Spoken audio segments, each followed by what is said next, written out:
ایک رات میرے بابا نے وارث ماموں کو گھر بلایا اور ان سے کہا کہ ہم چاند کی شادی کرنا چاہتے ہیں, آپ اس سے پوچھ دیں کہ اگر کسی کو پسند کرتے ہو تو ہم اس کی شادی اس سے کر دیں, ہم جو ہے نا وہ اس کی مرضی کے خلاف نہیں جائیں گے. تو میں نے ان سے کہا کہ آپ ایسا نہیں کر پائیں گے. انہوں نے کہا کہ نہیں, ہم کر سکتے ہیں.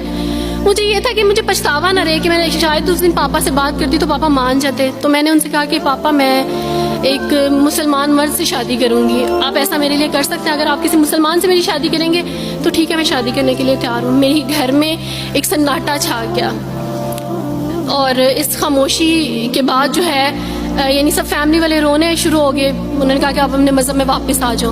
لیکن یہ ہے کہ میں دین اسلام قبول کر چکی تھی. آپ یقین جانیں جس طرح لوگ مختلف ہیں اسی طرح ان کے مسائل بھی مختلف ہیں. مجھے مینٹلی بے انتہا ٹارچر کیا گیا. مینٹلی مجھے یعنی اس چیز کا احساس دلوایا گیا کہ ماما پاپا روتے ہیں. میرے پاپا نے آپ یقین جانیں خود کو پھانسی لگانے کی کوشش کی میری آنکھوں کے سامنے. میری ماما نے خود پہ پیٹرول ڈال دیا اور خود کو جلانے کی کوشش کی میری آنکھوں کے سامنے.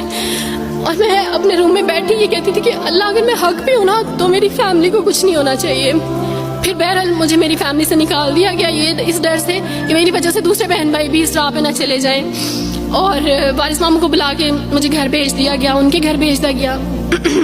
جب میں گھر سے آ رہی تھی تو وارث ماموں نے کہا کہ بیٹی اگر آپ کا کوئی سامان ہے تو آپ لے لیں. تو میں نے ان سے کہا کہ اس گھر سے صرف ایک ہی چیز میرے ساتھ جا رہی ہے اور وہ ہے میرا نام جو ماما پاپا نے مجھے دیا تھا.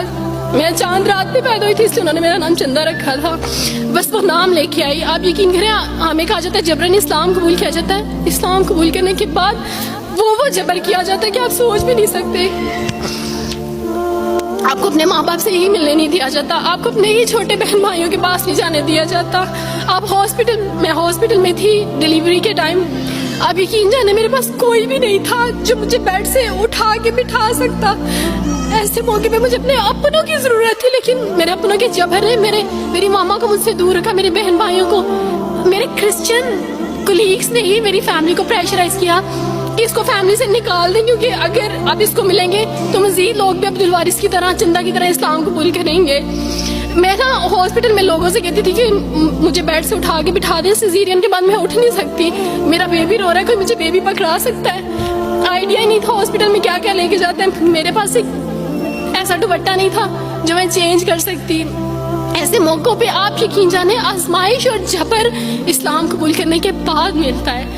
مجھے آپ سب سے توقع ہے, آپ سب اسلامک اداروں سے توقع ہے کہ اب آپ ہمارے لیے سٹیپ لیں. ہمارے اپنوں نے تو ہمیں چھوڑ دیا, انہوں نے جو ہمارے ساتھ جبر کیا اس جبر کے بدلے آپ ہمارے ساتھ نیکی کریں. اب آپ کیا سٹیپ لیتے ہیں نیو مسلمز کے لیے جن پر یہ الزام لگایا جاتا ہے کہ ان پہ جبر کیا جا رہا ہے؟ ہم پہ جبر نہیں, ہم پہ جبر اسلام قبول کروانے والوں نے نہیں کیا, بلکہ جن کے گھروں سے ہم آئے تھے اسلام قبول کرنے کے بعد جبر تو ان کی طرف سے تھا. ابھی کٹے بیٹھ کے روئی